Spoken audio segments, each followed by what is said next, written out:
আওয়ামী লীগ সরকারের সাবেক শিল্পমন্ত্রী নুরুল মজিদ মাহমুদ হুমায়ুন মারা গেছেন। ইন্না লিল্লাহি ওয়া ইন্না ইলাইহি রাজিউন। সোমবার সকাল ৭টায় তিনি ঢাকা মেডিকেল কলেজ হাসপাতালে চিকিৎসাধীন অবস্থায় মারা যান।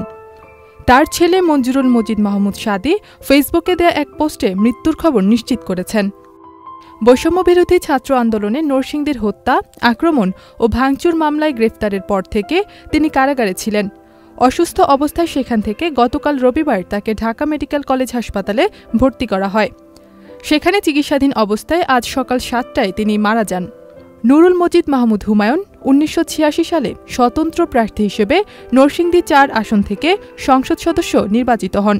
এরপর ২০০৮, ২০১৪, ২০১৯ এবং সর্বশেষ ২০২৪ সালে বর্তমানে কার্যক্রম নিষিদ্ধ আওয়ামী লীগের প্রার্থী হিসেবে নির্বাচিত হন। ইথিলা কবির প্রমা, চ্যানেল আই। ওয়ালটন এখন দেশের সীমানা পেরিয়ে পৌঁছে গিয়েছে ৫০টিরও বেশি দেশে। ওয়ালটন, ঘরে ঘরে, বিশ্বজুড়ে।